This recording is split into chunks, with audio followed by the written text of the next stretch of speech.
Okay, we'll do roll call. Brian Averback? Here. Samantha Woodman? Here. Joseph LaValle? Here. Robert Cassidy? John Shu? So we have 5 present. We have a quorum. All right, can you go to my computer? Thank you. It's just, we don't print out copies anymore, but I've been going over the agendas prior to starting the meeting. So first up is review and approval of the meeting minutes. Next up will be the ANRAD for Gibson Park. We have a notice of intent for the berm on Washburn Avenue as part of the Suffolk Downs development. We have a notice of intent for 63 Elliott Road. This is an after the fact notice of intent for the addition of concrete stairs and a concrete bulkhead to an existing basement door. The notice of intent for 63 Mills Avenue, we're not going to hear that tonight. There was a mix-up in the legal ad, had the wrong date, so that'll be on the November agenda. Then we have a request for determination of applicability for 41 Lee Burbank for the replacement of an existing septic tank. And lastly, notice of intent for 6 Agawam Street and 1198 North Shore Road. It's a demolition of an existing building and used car lot and construction of a 144-unit multifamily 10-story building.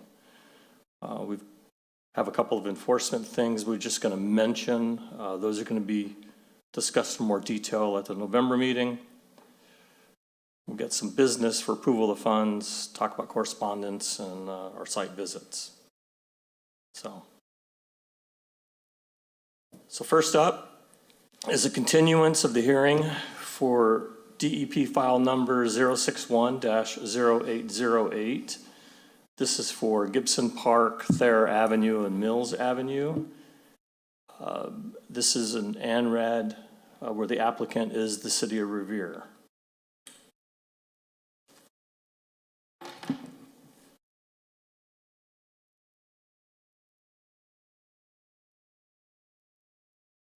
So if you state your name and address. All right. Good evening. Claire Hogeboom with LEC Environmental Consultants here on behalf of the applicant. I figured I would just go through a summary of what we've accomplished since the last public hearing and then sort of pass things back on to you, Mr. Chairman, if that's all right. Okay. Unless you want to get started yourself. No, I think just exactly what you said. Okay. So the last meeting on September 6th, my colleague Mark Manganello presented the project to the commission. And since then, we received the DEP file number with no comments. And I conducted a site walk with the chairman, John Shu, and Lorena Escolero. Did I say that right?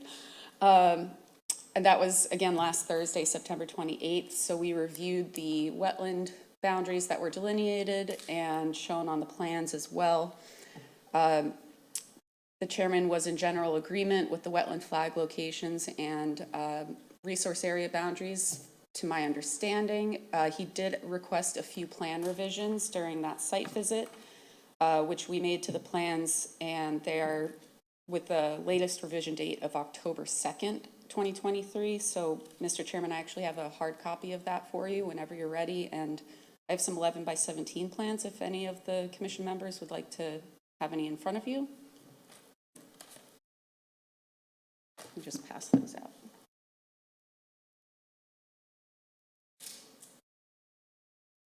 Thank you.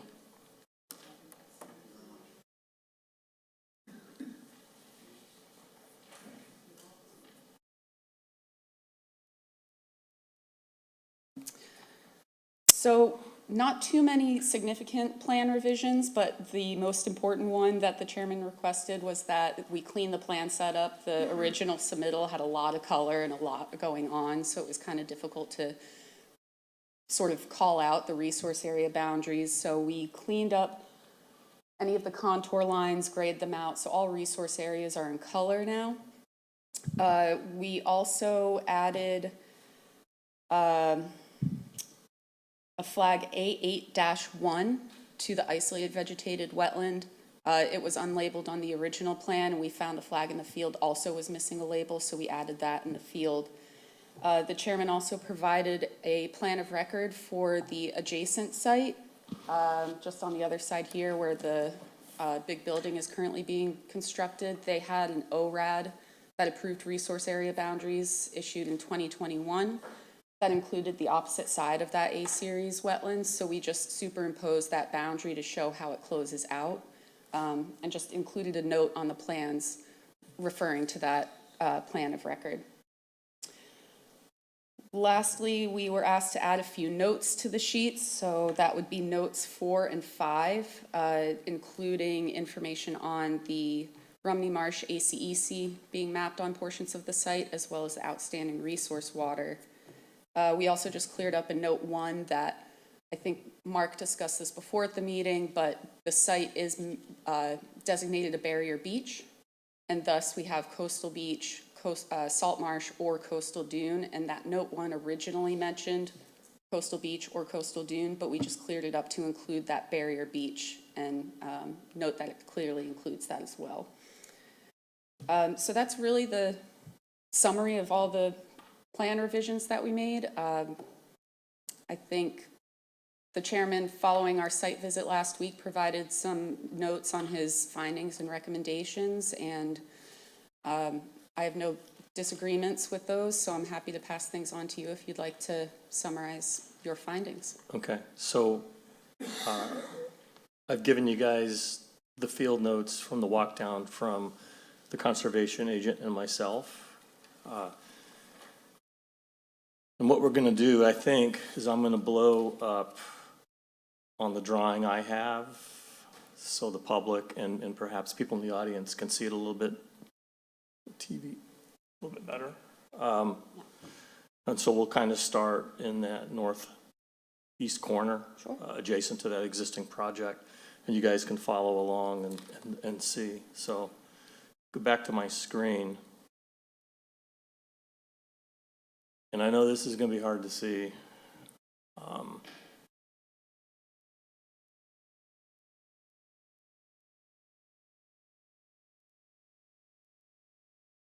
So this black line here is the pavement over at Gibson Park that runs along front of that project. There's a chain link fence here. You can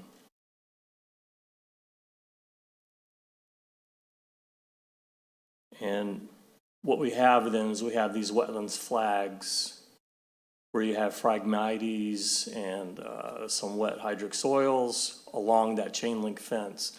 Just on the other side of that chain link fence is a drainage ditch. It's a man-made drainage ditch, which is part of the reason why this whole area is kind of wet. We did walk down all these flags. We did at least one auger sample. So this is like the basketball court area here.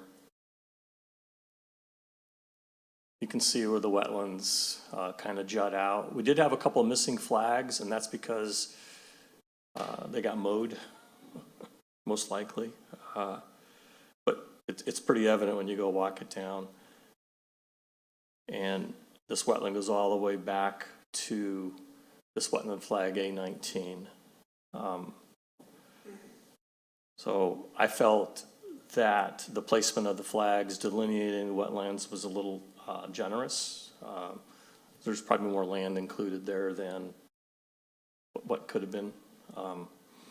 So I'm pretty comfortable for this section of the delineation that these flags are in the correct place.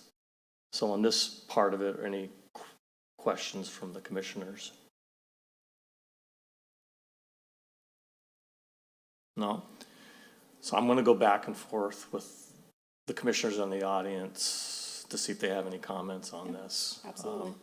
So are there any comments on this part of the identification of these wetland flags and the placement of them? Okay, hearing none.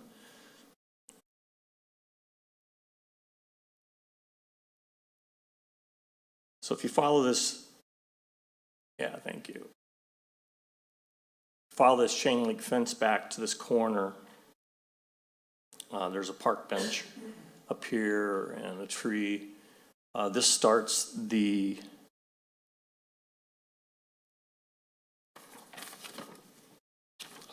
D series flags and a couple of CV flags. So this is to identify where their salt marsh starts, and in this case, the salt marsh would be from the flag down towards the water. So we went out at low tide so that we could actually walk in the muck and kind of traverse it from the riverside, and found all these flags. And again, it's if you walk it, it's pretty obvious where the salt marsh starts, and Coastal Bank is kind of on the opposite side.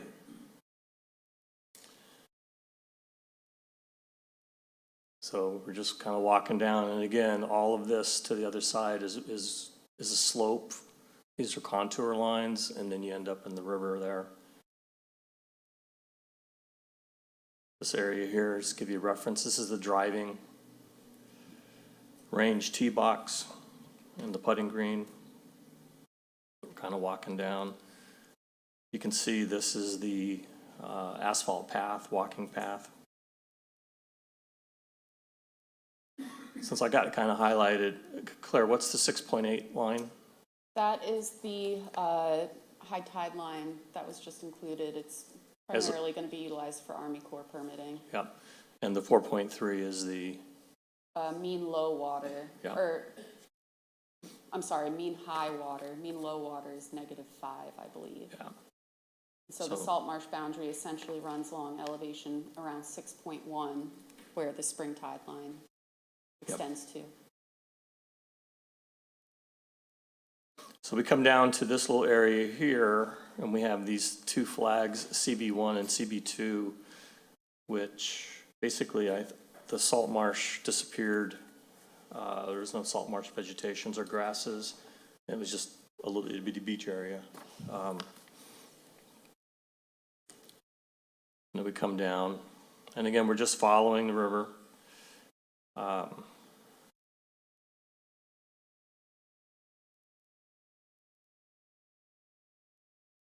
That Coastal Bank and salt marsh, there is an old bermed area here, and it just follows that berm. Mr. Chair, Yes. may I ask a question at this point? Yep. I missed the site inspection a few weeks ago, but I did walk this whole site in March. I don't remember that riprap being that extensive. Is that before you get to the boatyard? Yes, that's sort of at the property line between the boatyard and Gibson Park. So there is sort of boulder riprap that extends, sort of jets out into that section. And I just wanted to clarify, it's not Coastal Bank. We have that's Coastal Beach boundary. Coastal Beach, yes. Yeah. And so, according to this drawing, the high water mark is red or green? The mean high water mark is that green at elevation 4.3. Well, that means that the water is inundating around that riprap? That it's sort of based on elevations that the water could sort of extend over the riprap. Can I get a sense of distance here? How long would you say that jutting out area is? 8 feet, 10 feet, 20 feet? I'd say more than 10, less than 20 from sort of where, if you recall that 29 Thayer Avenue site, it's a lot of dense, condensed gravel, right, where they had all the boats stored once upon a time. And right at that boundary for Coastal Beach is where it's more unconsolidated cobbles and stones. It becomes more of a natural sloped beach. And where that happens, that sort of riprap or, stone jetty kind of extends probably, I'd say, between 10 and 20 feet. Yeah, if you look at the drawings, Joe, kind of go off the scale, it's between 15 and 20 feet. thickness right there at the top of that box. All right, yep. Yeah. All right, thank you. So before we go further on that, any questions on the D-series flags? So again, this is identification of salt marsh and coastal beach. We walked that whole thing down and perfectly comfortable with the placement of those flags. It's pretty obvious what we were identifying there. Any questions from the audience on that? All right. So you can see here, I'll blow it up. This red line in front of the riprap, that's kind of the start of coastal beach in that area.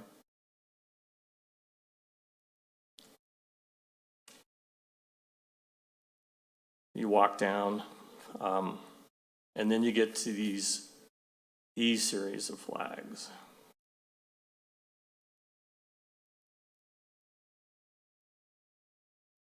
This E series of flags identified a small area of land that some vegetation that you identify for salt marsh, they've become opportunistic and have established themselves there. This had been maintained. You wouldn't find that there. And I think what the estimate was 250 square feet? Maybe closer to 270. 270? Yeah.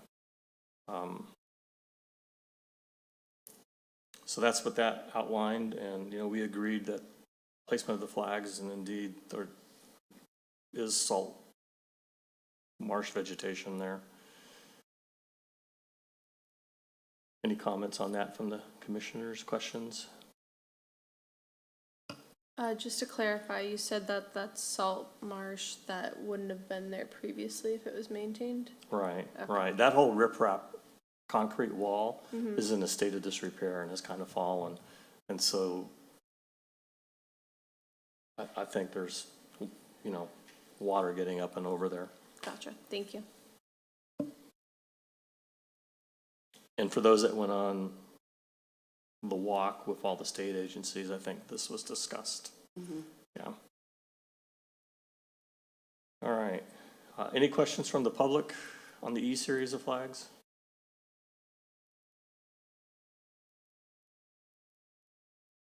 All right, so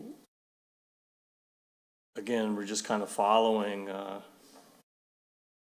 So now we're down to Mills Avenue, and there's a concrete retention wall. And this red line basically is at the toe of that wall.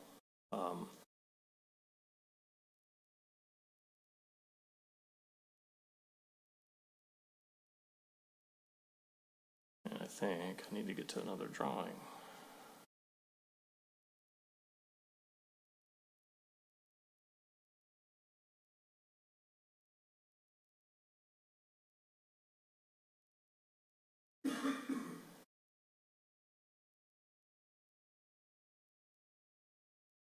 Yeah, so we're just following that line down Mills Avenue.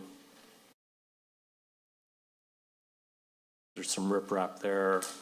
That line just goes right on down.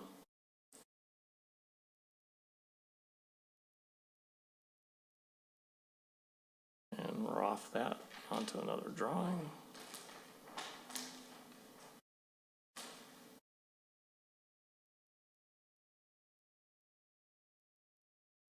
This is a broken boat ramp on Mills Avenue.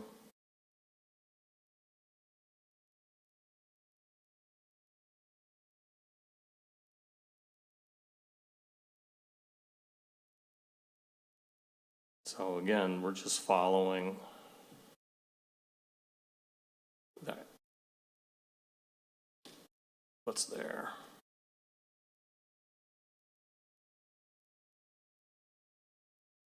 And to the connecting.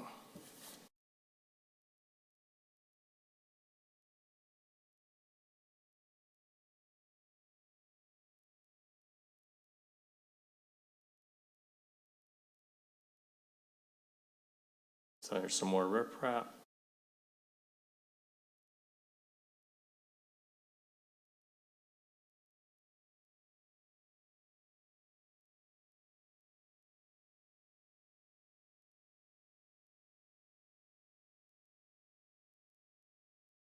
Stairs and a handrail.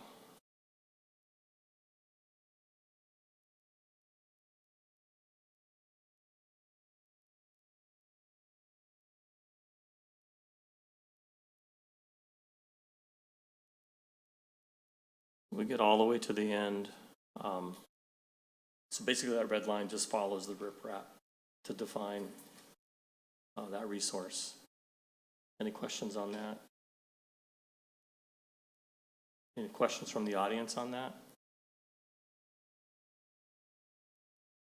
And then we have the C1 to C6 series flags. And I have in my notes, again, this is for Salt Marsh.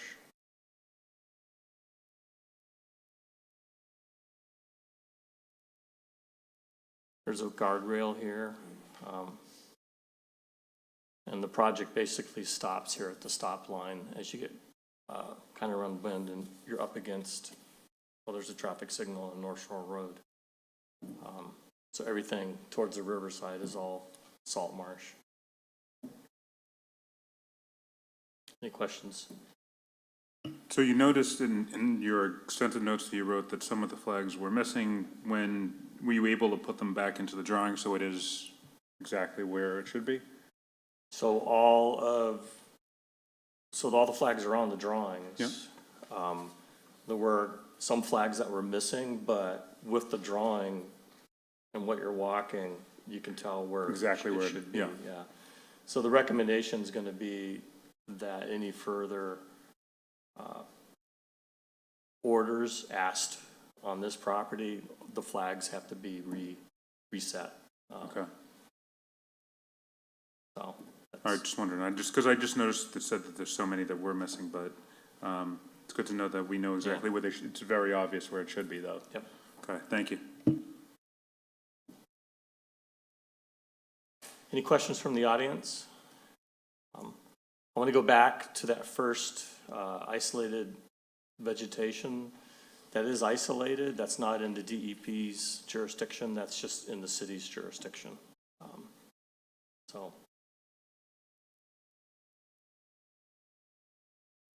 Anything you'd like to add, Claire? No, not with what you've went through so far. I think that kind of covers everything. I appreciate the thorough explanation and review. And you said you wanted to go back to the A series, or that was just sort of your I final just said it thoughts? out loud. Yeah, just, okay. just to. Yeah, so that would the A series all would right. just be, under the ordinance, the boundary would be approved. Are there any other comments that have changed since what you provided to me last week? Or I think there was No. just one comment that the C series was initially brought up as a coastal beach, but we Right, cleared up that right. it's Salt Marsh. Okay. Any comments from the public on this? So all this ANRAD does is determines the boundaries of the resources. And then any future projects have to abide and work with those boundaries. But that's all this does. So, Can I ask one follow-up? Yeah. For the E-Series flags, was there plans to fix the concrete retention wall or replace it? There are, yes. The specific layout of how to fix that is still it's just under to be, design okay. and review, Yeah. but Would it be completely replaced or repaired? it's to be determined. yeah, Okay. that's sort of undetermined at the moment. Still working through that. I think at the last meeting, there had been questions about sort of the MEPA review and the project and everything associated with that. So we're still going through MEPA review and sort of plan revisions based on comments through that process. So I think, following that closure of that review period, we'll have a, more substantial final decision on how to handle that retaining wall on 29th Thayer. Thank you. Hi, another question. Do you have a timeline on when there might be a presentation of what they actually want to do in this area? Actually, I was informed by the engineer that, so through the MEPA process, we received the ENF certificate. The project team has to submit an EIR, or Environmental Impact Report.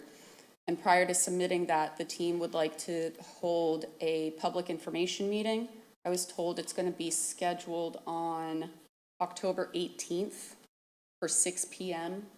The location is to be determined at the moment, though, but information will be posted to the city website. So that'll be an opportunity for the public or community members to learn more about the project and offer any comments, opinions, suggestions, and just have a chance to learn more about the project. So that's sort of the next, I'm wondering, that seems awfully quick for a project that is still in its working stages of what exactly it's going to entail.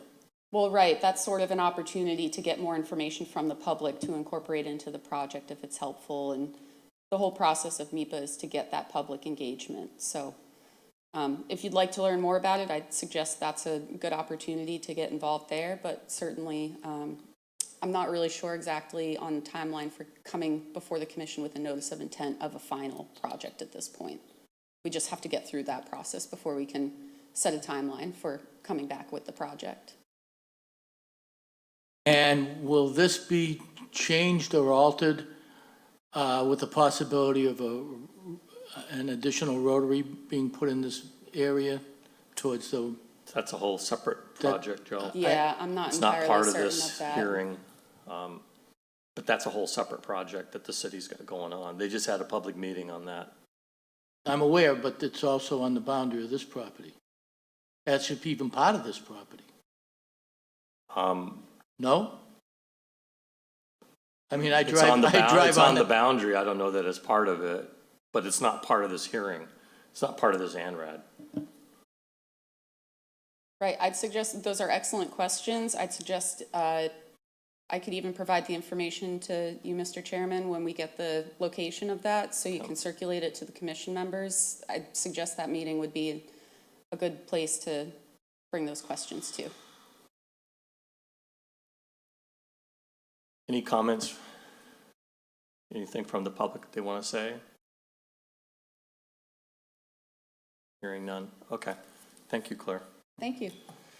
I think we have enough to entertain a motion to close the hearing. I'll make a motion. If you guys are comfortable with that. I'll second it. All right. All in favor, to close the hearing? Aye. All right. Hearing's closed. Any discussion? I mean, there, potentially this could be another year before an NOI is presented to us? It's a long process. Okay, all right, well, we hope to see you at some point in the I hope future. so too, and I understand this would be valid for 3 years, so Yeah. hopefully it won't take that long, but if it does, we'll, we understand there's potential requests for extensions, so we'll keep that in mind. Okay.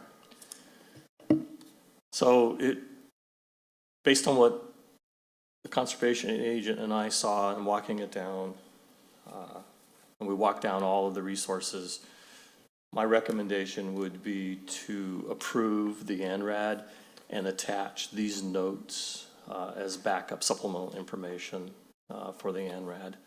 But we're basically then approving this last set of drawings and those boundaries for the next 3 years. So that would be my recommendation. Any comments or questions? And with the copious notes, I'll agree with that being a great suggestion. I agree as well. Okay. Is that a So- motion? No, not yet. I'll make a motion to approve the ANRAD and attach the field notes as part of the ANRAD. Motion? Need a second? Second? All in favor? Aye. So ANRAD's passed. Great, thank you all Right. for your time. Thank you, Claire.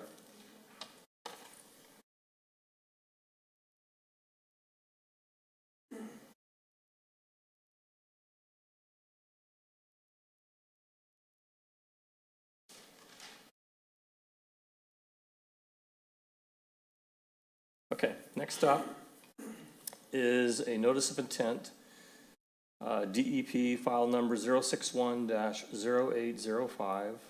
This is part of the development at Suffolk Downs on the Revere side, specifically Washburn Avenue. And as part of the original permitting process, there was a proposal to install a berm on the end of that avenue that would prevent a lot of homes in that street and part of the project from flooding. Is there anyone here for this? All right, I'm going to go ahead and open the hearing. And state your name and Good evening, Mr. Chairman and members of the Conservation Commission. My name is Doug Manns. I'm a partner with the HM Investment Group. We're the developers and owners of Suffolk Downs and did a great overview. I'm going to do just a short intro. I'm going to turn it over to my colleagues here from VHB and Bills and Thomas, and they'll introduce themselves as well too. This is definitely about Suffolk Downs. So it's the 161-acre redevelopment site at the former racetrack. And as you guys might know, about 52 acres is in the city of Revere. We've gone through a pretty extensive permitting process in the past for the zoning and the special permit. And we've been before you for a few other items too as well in the past. And so tonight we're very focused on more of a specific resiliency improvement. So during the MEPA process and the local permitting process, we went through an extensive hydraulic analysis, and we've discovered a flooding pathway that comes through Washburn Avenue. And as part of that, mitigation was proposed to create a flood resiliency berm at the end of Washburn Avenue. And so tonight we're going to walk you through that in more details, and we're happy to answer any questions. So I'll turn it over to Good evening. My name is Mark Costa. I'm a water resources engineer with VHB, representing the applicant tonight. Just want to briefly touch base on the background of this project as well as the purpose and need. As Doug mentioned, as part of the MEPA process, we had done a very extensive resiliency and adaptation analysis. And what that was looking at was a future 100-year storm event. And so that included 1.5 feet of sea level rise as well as increased precipitation. And so we actually looked at that with what if we didn't build the project, what would happen, as well as what would happen with the project. And so what we found in all of our research here is that there's quite a bit of flood protection infrastructure that the city already owns, and is that is protecting both the city of Boston and the city of Revere.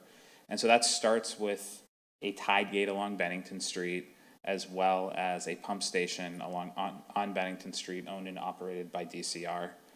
And what that tide gate does, it restricts the tidal flow in Belle Isle Inlet from moving further westerly and landward up into the city. And so it's really effective during current conditions and current storm events. But what we found was once we saw some sea level rise, specifically at 1.5 feet of sea level rise, that coastal storm surge during a 100-year event would actually overtop Bennington Street. And we are seeing a little bit of that happen today during really severe events. Overtop Bennington Street, move to the west, continue to move across the MBTA tracks, fill up the wetland system to just to the east of Suffolk Downs, and then start to overtop onto Washburn Avenue. So this is, I'm going to move over here for a second. So on the left-hand side of that, existing conditions, 100-year event with 1 point. There's Belle Isle Inlet right here. So that's that pathway moving east to west and that wetland system. So what we were seeing is... can you get you to speak into the mic? Absolutely. Or will it walk with you? Is it not? That's okay. I can stay here. I can stay here. Okay. And so you can see with the yellow line there that there's actually a flood pathway up through Washburn Avenue, up through Winthrop Ave and to the west. And actually all that water ends up in Shirley Avenue neighborhood, up into the Beachmont neighborhood. And that's especially important because we have a lot of homes up there that are very low lying. And so as part of the project, we identified that flood path, and being able to close that flood path off actually resulted in a huge improvement in flooding conditions during that 100-year event with 1.5 feet of sea level rise. And it's really a quite simple solution. It's with the Suffolk Downs site, the grades are being raised for resiliency purposes, and we also have the MBTA tracks which are raised.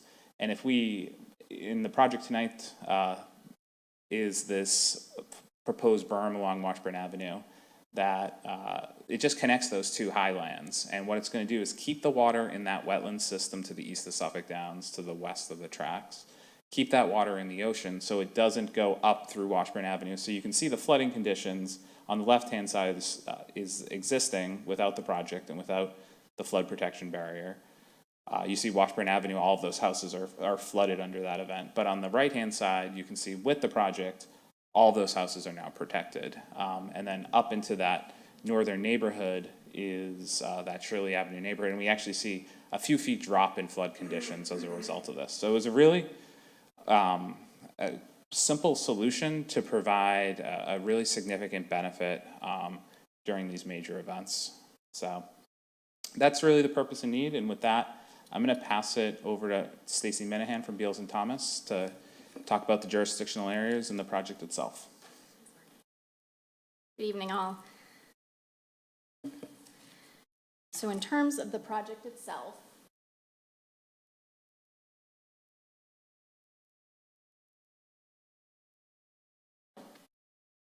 what I'm showing here are the plans that were submitted with the notice of intent. So the berm is east of the former racetrack at the end of Washburn Avenue, as has been mentioned. The existing site, it's near 130 Washburn Ave and extends to the south. And it's a fairly flat site. There's about 2 feet of grade change across the site proper, and then it drops off significantly into that wetland system to the south that Mark was mentioning.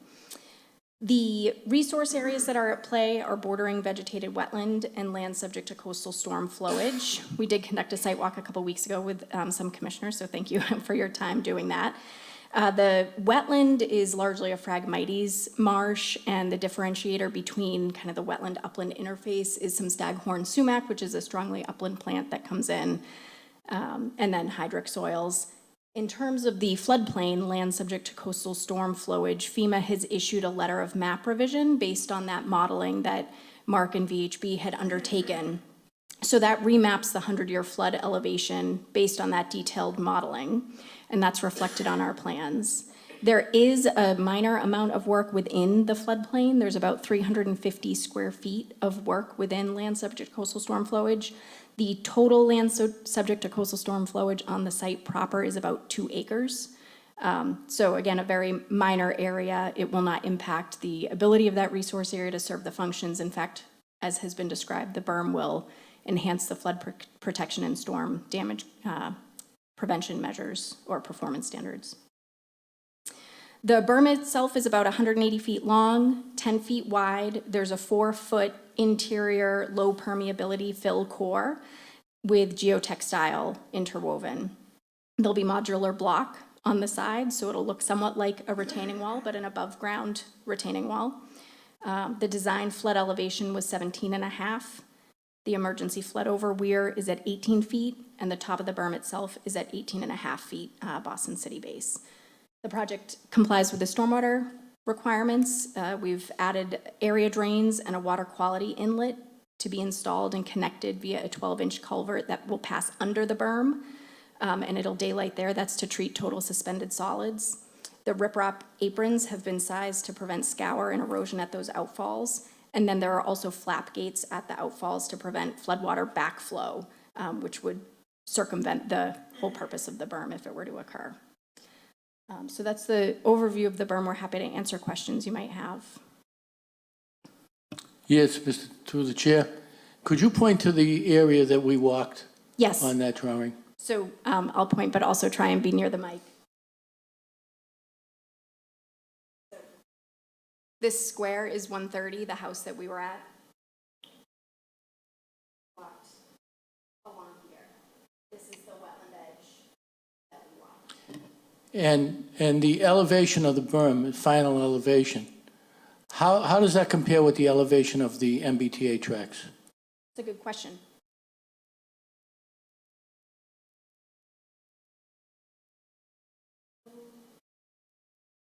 It looks like the center of the MBTA tracks are around 21, 22 elevation. The berm ties in to the side of the MBTA tracks at elevation 18, 18 and a half. So about if you're 3 foot difference? Right, if you're comparing to the top of the MBTA tracks. Now, have you brought this before the MBTA or whoever is in charge of that? Yes, yep, that's a good question as well. So you can see that a portion of the work is proposed within the MBTA right-of-way. So they were party to the notice of intent application, and the design was also coordinated with their team. Thank you. So it was previously mentioned that some of the water was going towards Beachmont, from what he said. Like, as far as for how much of a difference that would make, is that something that would even be noticeable if if someone just didn't even know this or didn't see this meeting? Let's say there's a very bad storm 10 years from now and this is already done. Would there be any kind of a change to that area as far as for flooding? Because that's something that obviously for people like myself who live in Beachmont are very concerned about. Yeah, so Beachmont actually, about half of Beachmont actually discharges to Sales Creek, which eventually, if you keep following that downstream, goes through the Suffolk Downs site and discharges to Bennington Street in the Belle Isle Inlet. And so what we're seeing is about a 1 to 2 foot difference in flood elevations with our hydraulic modeling that we did. So 1 to 2 feet. Improvement. Okay, all right. So it doesn't solve all of the flooding issues, but it is that's a significant drop as a result of having this project constructed. When would this project be finished?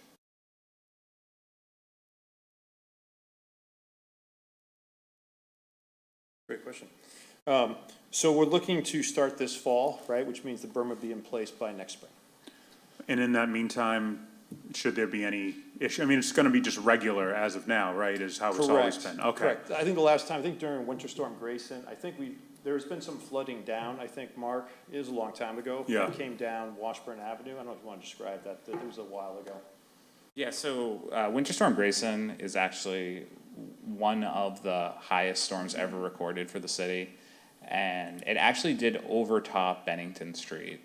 And it started, going across the street and going across the MBTA tracks. Although the tracks are up high where this project is, as you move further to the south, they actually start to dive down and they're a little bit lower.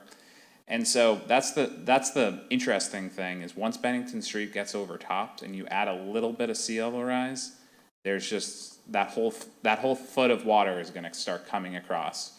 And that's where we see so much more flooding with 1.5 feet of sea level rise versus what's out there today. Because all of the tide gates, all of the pump stations, all of that was built for current conditions. But once you add that 1.5 feet, they're not nearly as effective. And so that's why we needed to start to upgrade the systems with, specifically this berm. So everyone's watched the videos of New York in the last, couple weeks where, even buses going down the street, it's flooded into the buses. So it's been nuts. Everyone watching the subways, things like that. So with things getting worse and all the stuff getting, I guess, upgraded, do you feel that if we get another, just like what New York happened, do you think that what you're doing would be able to sustain something like that? There's always a bigger event, but what we can say confidently is this is a significant improvement, as well as the entire site. So with the Suffolk Downs site, this is just one measure. We're introducing flood storage within the open space, within the common space. We're also ultimately going to come back and do pump station improvements at a later stage.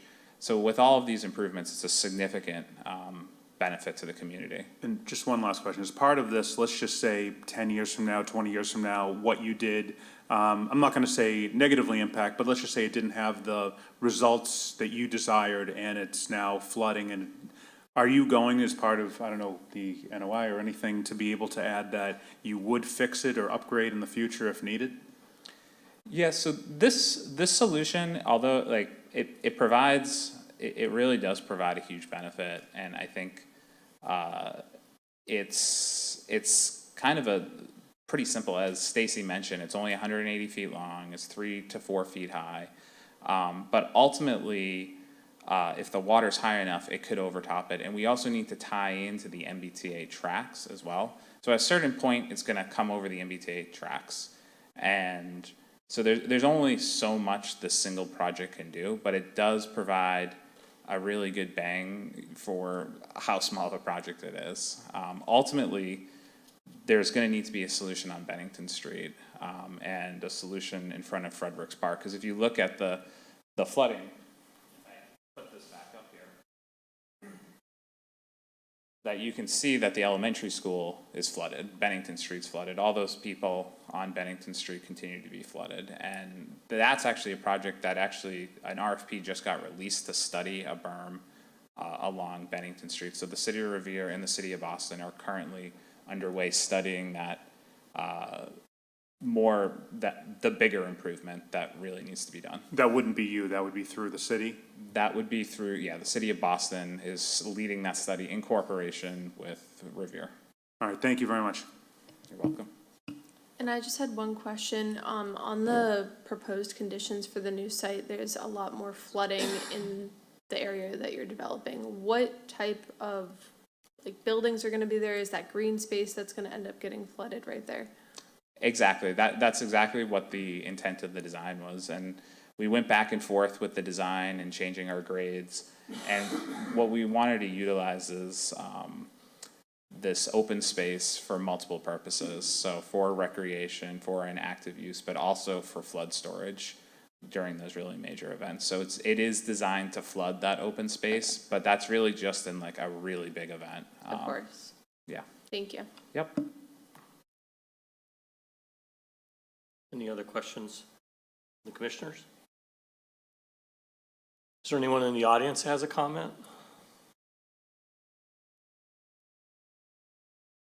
Anthony Pazziali, 51 Arcadia Street. Mr. Chairman, members of the board, I just curious, is that the school? This is the Beachmont School. So without the project, the Beachmont School is less flooded. With the project, the Beachmont School gets completely flooded.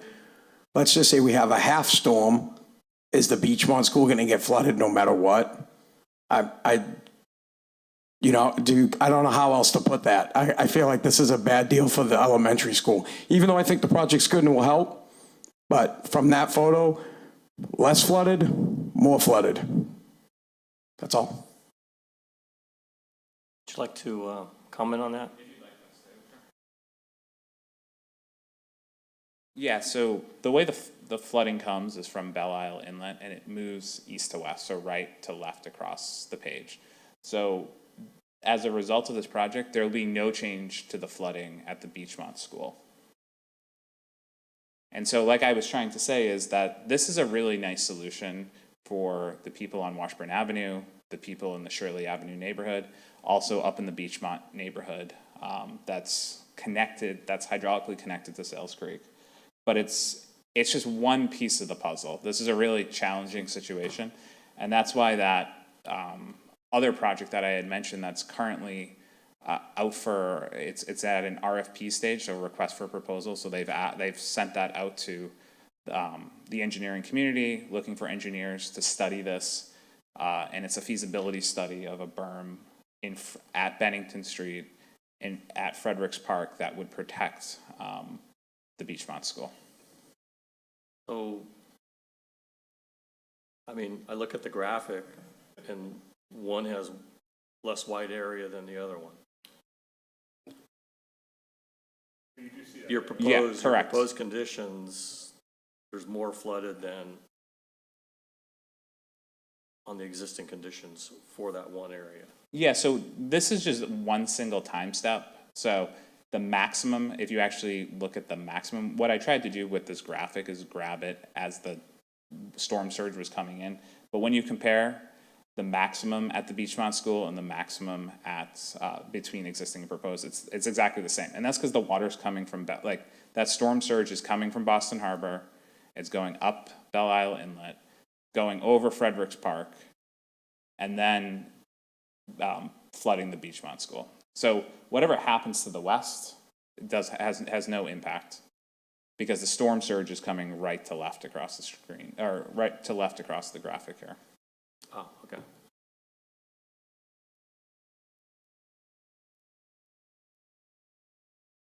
So I guess regardless, Beachmont School needs some help is basically what you're saying. Absolutely. This Yeah. is one piece of the puzzle. So the RFP that's out now would be to help benefit Beachmont School long-term, is what you're basically saying? Absolutely, yes. Okay, all right. So they're looking at a berm that would protect the Beachmont School, would protect Bennington Street. So currently, bad situation, RFP gets resolved, hopefully, those kids won't be having to swim to school. Okay, cool, thank you.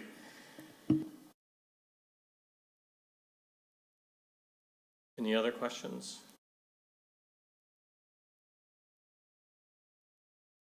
Any questions? All right, so did you understand the comment, as that water's moving from east to west? It's gonna be the same regardless of the project?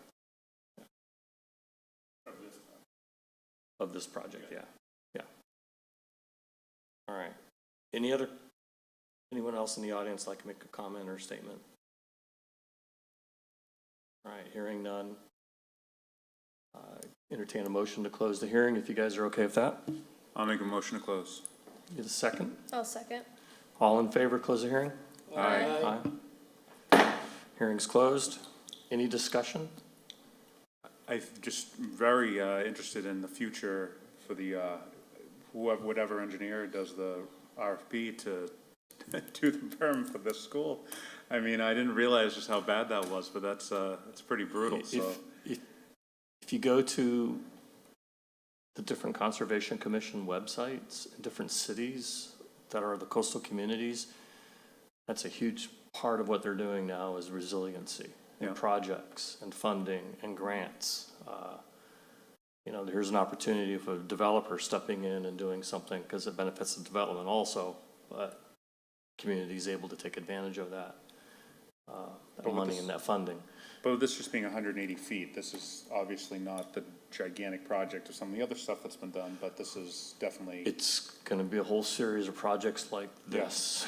yeah, okay. Yeah, So this is just one step in a large puzzle of stuff, okay. yeah. I mean, if you see what they wanna do, or a little off base, but what they wanna do along Mills Avenue, that's another project, coastal resiliency. All the communities are faced with this. Any other, The audience, sorry, Mr. Chairman, do you mind? I'm not gonna, I just have a question for you guys about that. okay, we may or may not respond, because Yeah, we closed Yeah. the, Simple question. Anthony Pazziali, 51 Arcadia Street. Do you guys notify the mayor or the city council about this?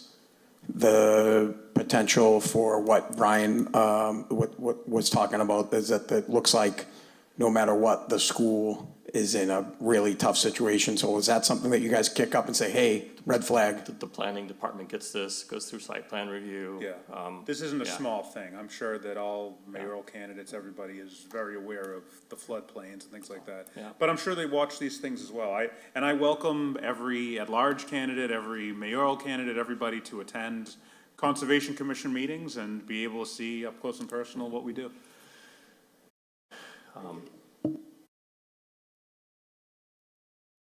So any comments? No, I think it's a good project. I think it will definitely help that Shirley Ave neighborhood and prevent that flooding going onto Winthrop Ave. And there definitely needs to be something done about the Beachmont School, but that's for a later date. Yeah. All right, hearing no further comments, if someone wants to make a motion to approve the NOI, Mr. Chair, I'll make a motion that we issue an order of conditions for this project. all right. I'll second. All right, all in favor? Aye. Aye. All right. Okay, Thank you.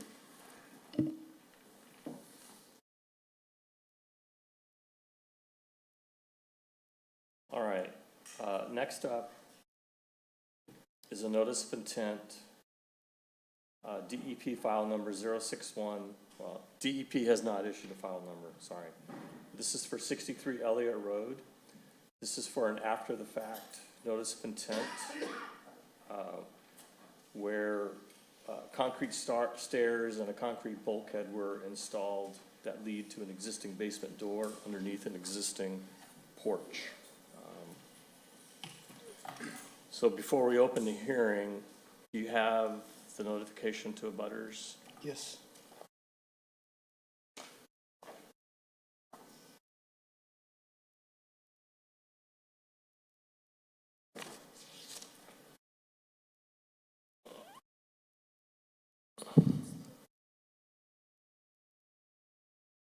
Okay, and.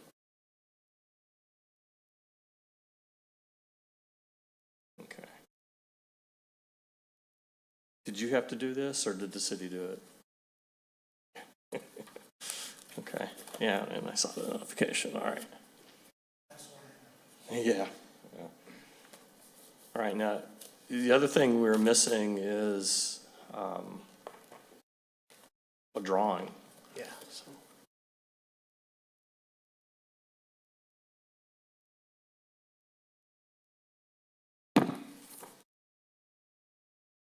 Couple copies in there.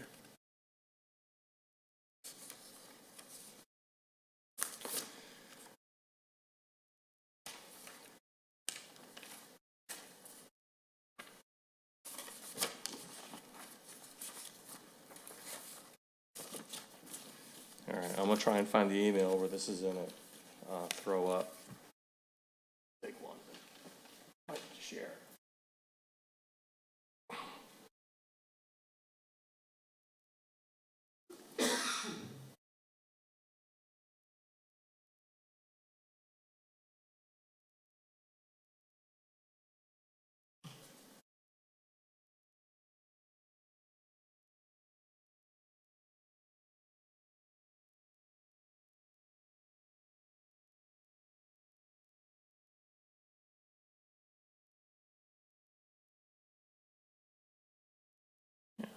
Can you go to my screen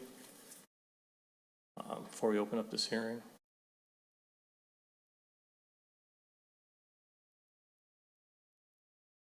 All right.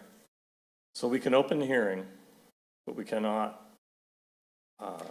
vote on it tonight because we do not have a file number from DEP. So if we open it, we'll have to continue it until the November meeting, just so you know. Okay. All right. So, is everyone good with opening the hearing? Hearing's open. Just to give everyone what this was, and you can correct me if I'm wrong, but I think there was the need to get a permit installed, and when the building inspector went, they saw this other work that had been done in land subject to coastal storm flowage.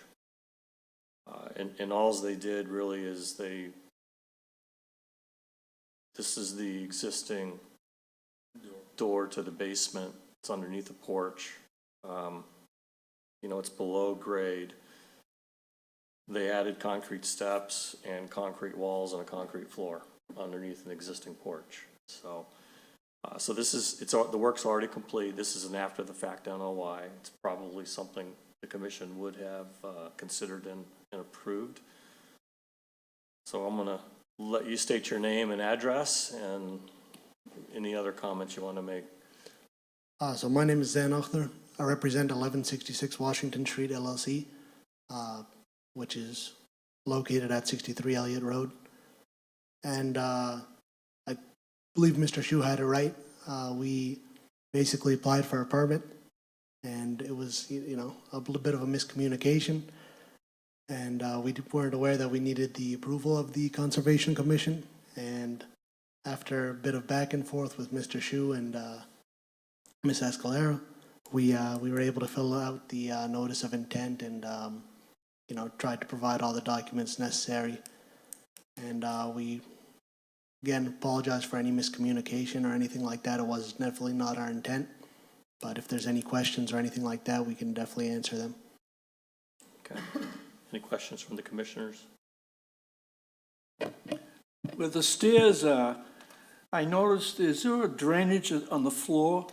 Because when it rains, that's gonna be like a swimming pool, a miniature swimming pool. So, I already put a motor there, a small motor in case it's drained. Otherwise, we're gonna put a wall on the side and put it the door so the water cannot come there. Can you state your name? So, My name is Amir. I'm a resident at 63 Elliott. Amir, Khan. okay. Yeah.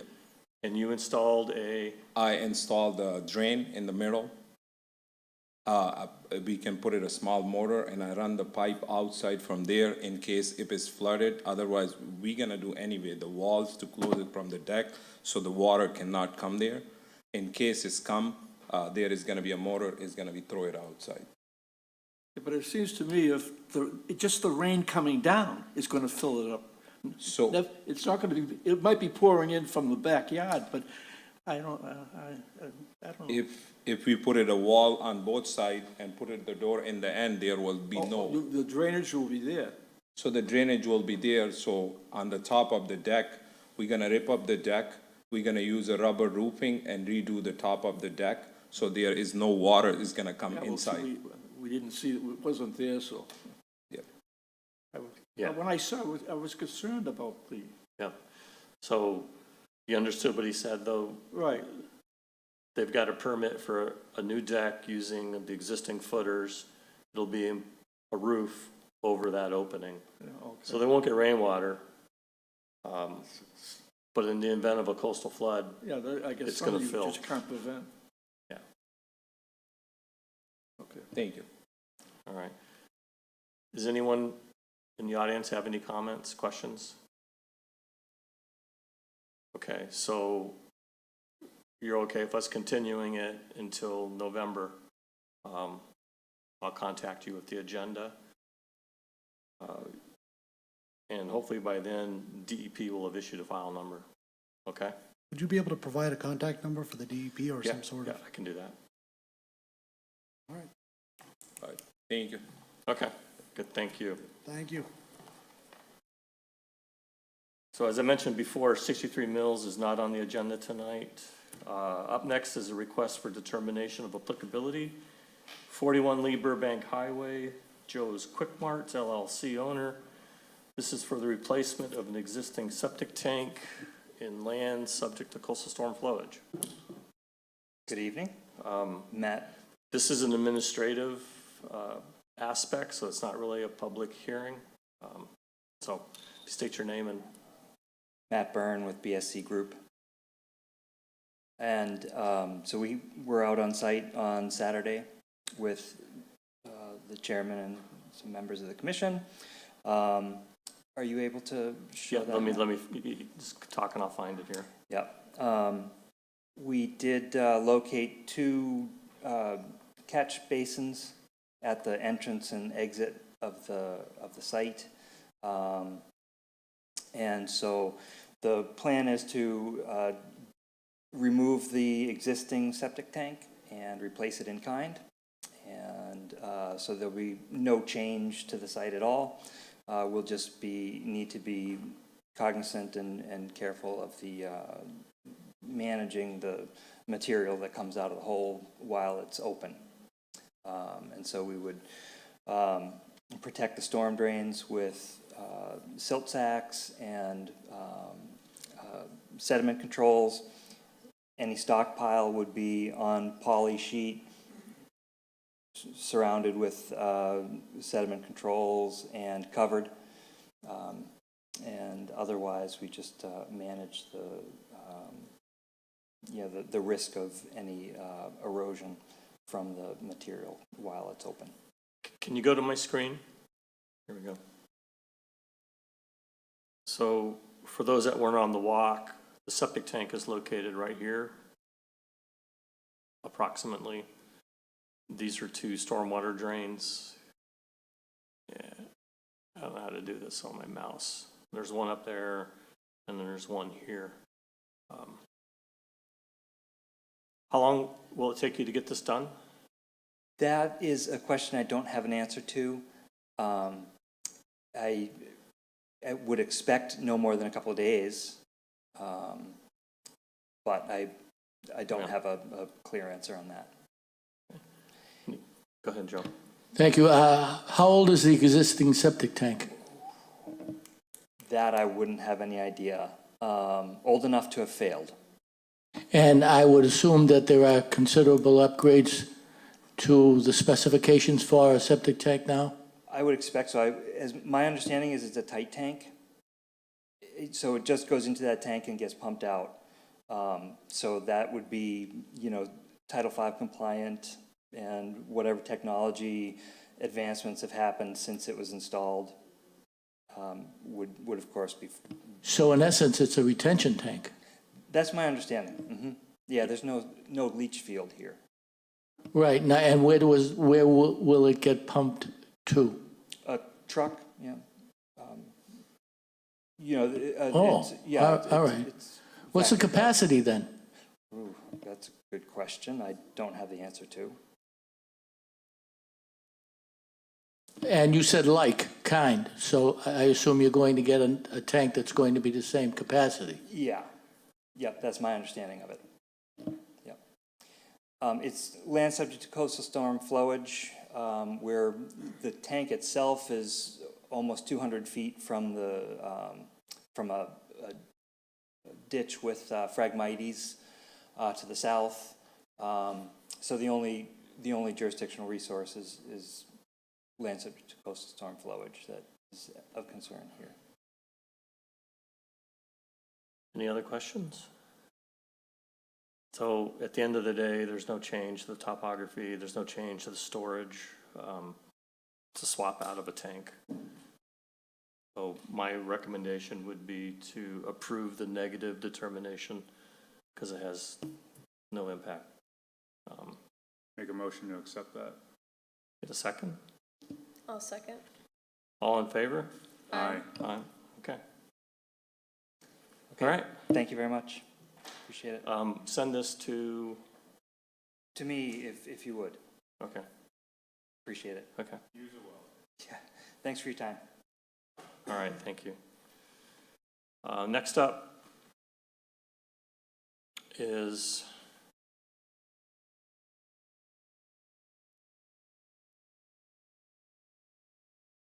notice of intent. DEP has not yet issued a file number. This is for a 144 unit multifamily 10-story building, which includes the demolition of an existing building and used car lot. And it's on the corner of 6 Agawam and 1198 North Shore Road. So if everyone's good, I'm going to go ahead and open the hearing. All right. Hearing's opened. So since we don't have a file number, we're going to have to continue this to the November meeting, and don't let me forget to schedule a site walk down. That's All right. correct. Let's Thank state your you. name and address. Thank you, Mr. Chairman, members of the commission. For the record, Rick Salvo with Engineering Alliance, office at 194 Central Street in Saugus. I'm here this evening on behalf of Nefta Realty Trust. Ahmed Soman, the manager of the trust, is here this evening as well. This particular piece of land, as was stated, is located, it's actually two parcels of land. It's 1198 North Shore Road and 6 Agawam Street, which will be combined to form one lot comprised of 21,612 square feet. This is, just to orientate yourself, is the beach down here. 500 Ocean Ave is over here. This is the MBTA parking lot. This is Wonderland Auto Sales, and then an existing multifamily dwelling that's on the other lot on Agawam Street. So just to give you an idea of where the site is situated. This isn't the first hearing that this site has had. This site has already held a public hearing with the Zoning Board of Appeals and has received all of its zoning relief, which makes it a viable project. In accordance with the Wetlands Protection Act, you have to get your variances and special permits first, and then you come before the Conservation Commission with the notice of intent, which is why we're here this evening. If I switch to this sheet here, this gives you a kind of picture of what things look like now. Wonderland Auto Sales takes up the majority of this parcel of land, and then the existing multifamily takes up the remainder of the land. The proposal is to raise all the existing structures on site. This is actually a survey of the property. The topography of the site ranges from about elevation 5.5 to elevation 6. This is in land subject to coastal storm flowage, which is elevation 12, base flood elevation of 12 in this area. It's an AE zone, it's not in a velocity zone. Behind the site is a salt marsh and also the Eastern County Ditch, which when you come to this area here, heads into a culvert and goes underneath the parking lot to the site adjacent to us. Again, the proposal is to demolish all structures, work within the developed footprint. We'd be spanning a little piece of the salt marsh here, but by and large, it would all be built over areas that currently consist of pavement, the sales building, the existing two-family dwelling, and the maintained yard area. So this is a 144-unit project. It's a 10-story high-rise with 36 parking spaces located under the building. Given its proximity to the MBTA parking lot, that zoning relief was granted, the theory being that these folks really wouldn't have to walk any further to the T station than the folks that actually park in the MBTA parking lot.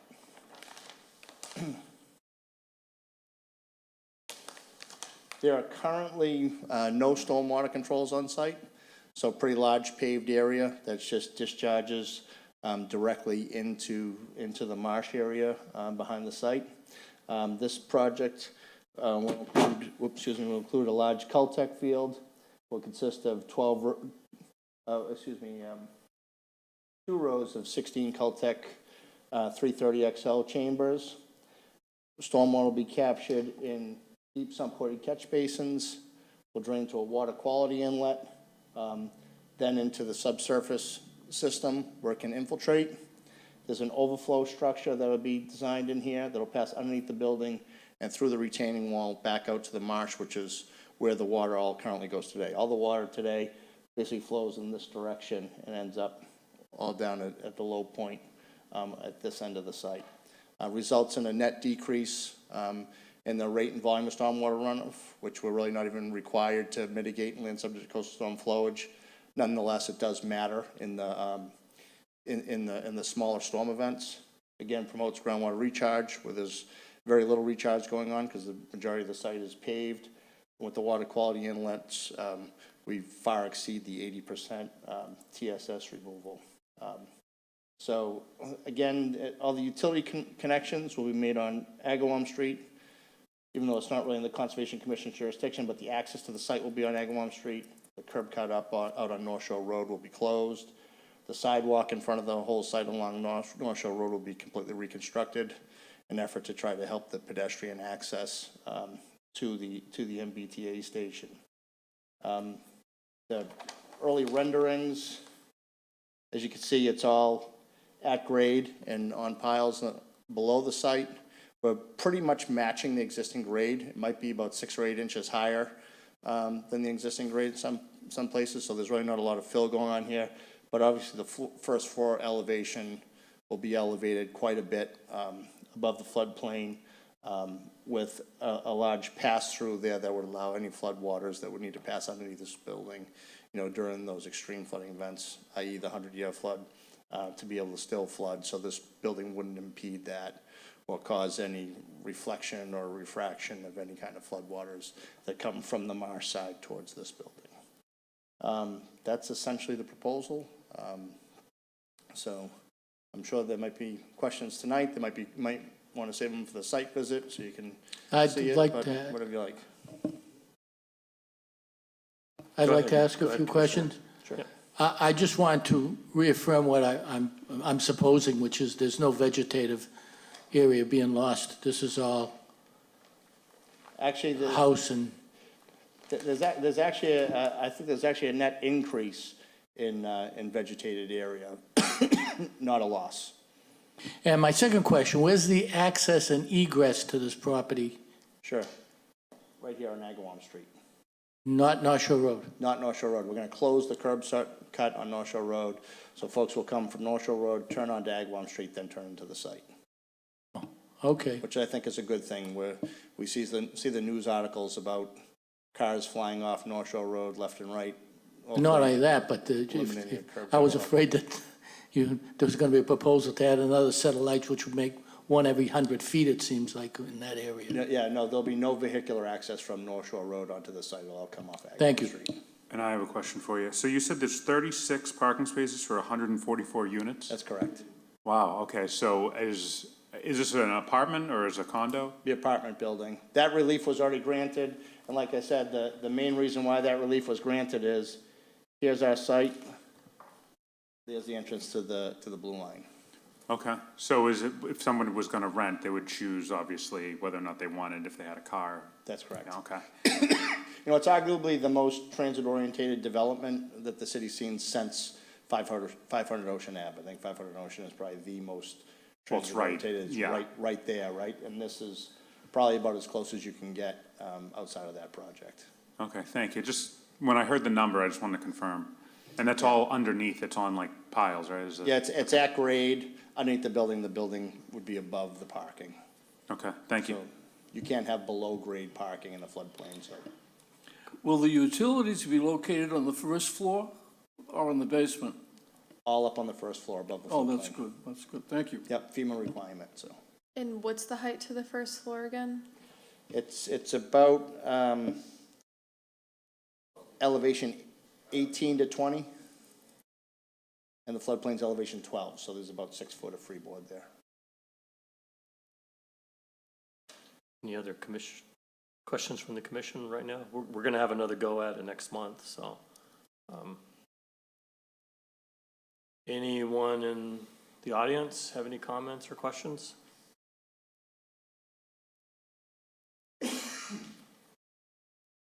Anthony Paziale, 51 Arcadia Street. Mr. Commissioner, members of the board. A couple of questions. With the garage being underneath the building, is there any kind of catch basin for oil leaks from the cars to make sure that the oil doesn't run off with the other water into the marsh and then into the county ditch? And then the other question is with the elevation, he might have said it, but I don't think I heard him, with the elevation of the ground floor being up another 6 or 7 inches, will that water be running off into the parking lot that's at Wonderland and flooding Wonderland? Or you might have said there was a catch basin there, but just want a clarification on that. Yeah, two great questions. So the site is graded, if I get to this sheet.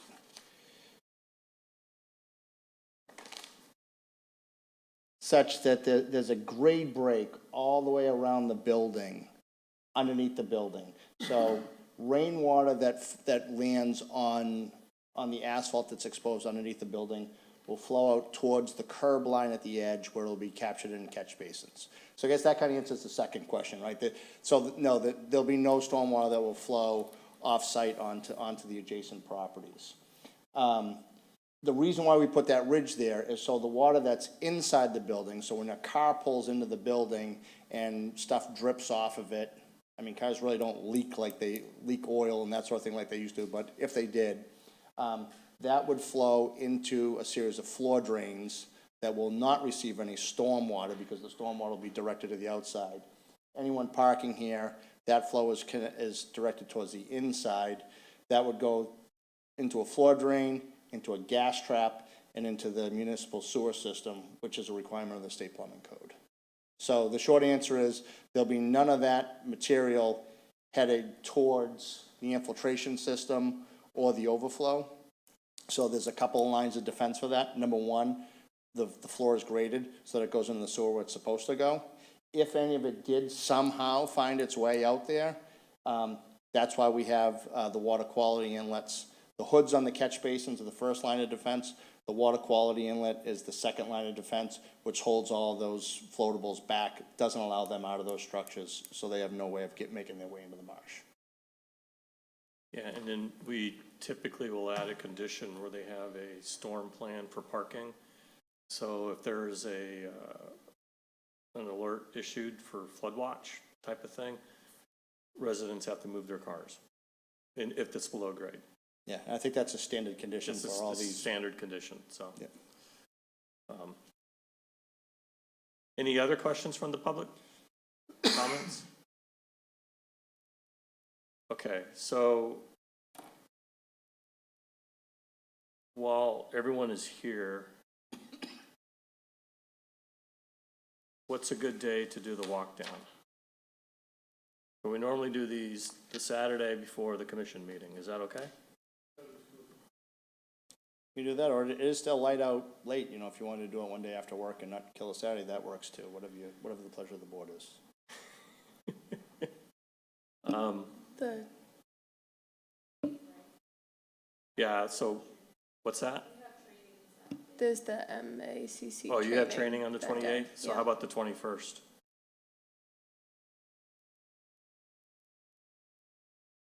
I can't, but that doesn't mean the rest of the commissioners could. Is 21st okay? 21st?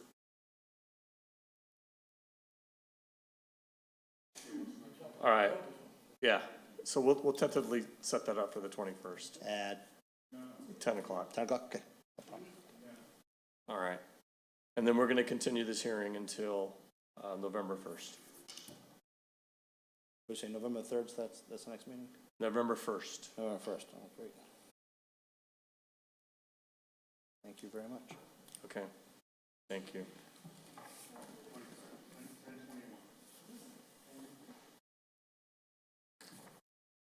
All right, so I'm on the back part of the agenda.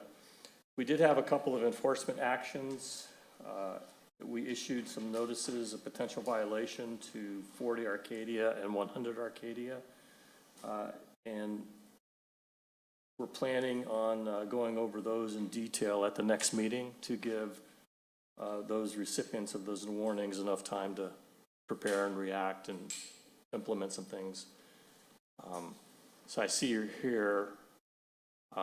We didn't really have you on the agenda other than that. We're planning to discuss it at the November meeting. So.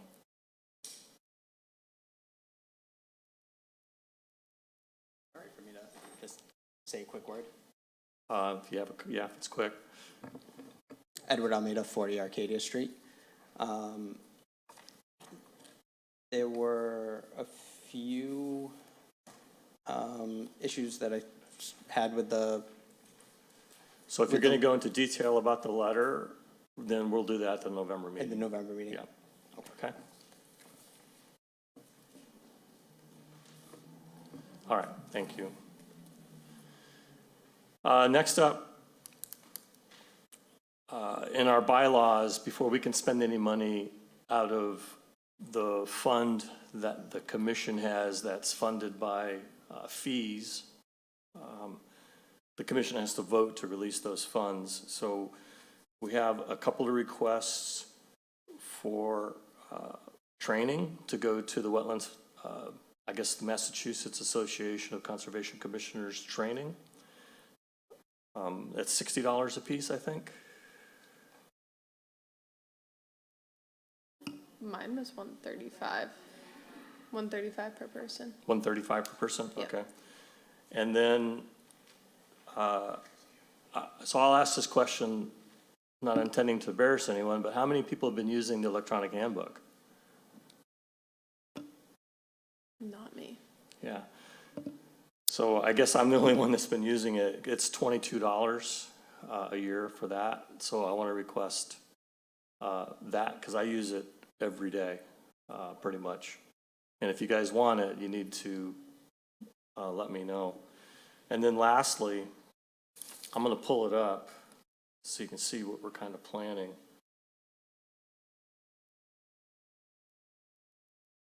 You go back to my screen, blow this up. So we're a coastal community.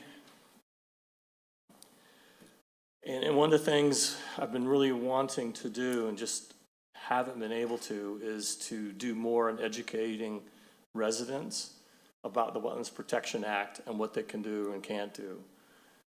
And what's kind of promoted this is over in the Oak Island neighborhood, most of our violations have occurred there.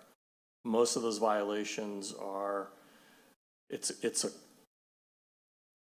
a barrier beach as defined by the DEP, and that just sets off a whole bunch of triggers. And then it's land subject to coastal storm flowage, so you can't pave without coming through the Conservation Commission. You can't do changes to elevation, you can't fill or anything. Most, if not 99% of the residents don't realize that.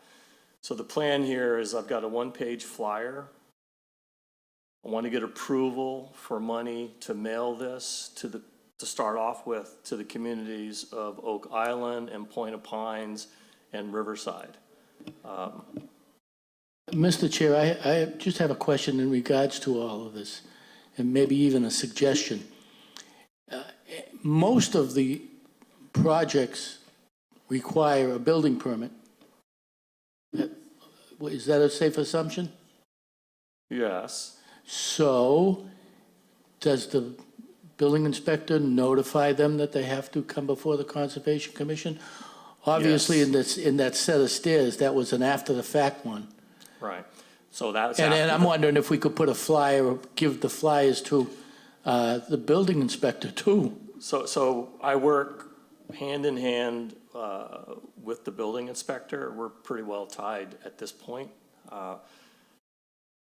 Our violations have been because neither did they get a permit from the Conservation Commission. They didn't go to building either. It's a case that they don't know. So how do we, I don't know if this will work, but I feel we need to do something. And it's not just a one-time thing. I think it has to be done at least every quarter. And we hit different areas that are in the floodplain or along the river or along the marsh. We'll change it up a little bit. Is this door-to-door or mailed? I'd like to do bulk mailing first and see how that works. I'd like to investigate doing robocalls. Seems that would be pretty cheap, where people get a message left on their phone. And then eventually, door to door. But not only of residents, with real estate agents, contractors if we can. And again, it's not a one-time thing. It's a continual process because people move, they sell. I think it makes sense for the bulk mail, doing that as a starting point. I would recommend to do it in multiple languages. That would be the only other thing I would recommend. Yes, we have it translated into, how many languages, Lorena? 3. Okay. So. That would be my recommendation to start. The other stuff, I think, let's see how this works. Yep. And also for what Joe said, I mean, having this down there where every single time someone files for a building permit, we just give them one of these. So I'm tied into Citizen Serve. Yeah. And if they need something from Conservation Commission, they can't get a permit until I sign it off. So we've worked that out into the workflow process. So the next step is how do we just educate people so they know they can just come ask us? Because sometimes it's simple. And I'm of the mindset we want people to enjoy their yards and their homes and the place they live, and we'll facilitate that, but we got to do it within the boundaries that we're given. So you guys don't get to see it because most of you work, but Lorena and I, we spend a lot of time on the phone and meeting with people, walking them through the process. We don't do that with contractors and consultants, but we do it for residents. So what is the approval that you're asking us to vote on right now? So what I'm asking for is not to exceed $500 authorization to spend up to that amount for bulk mailing. I think that's a great idea. I would make a motion to approve that. And for training and for the electronic handbook, so, not to exceed $1,000.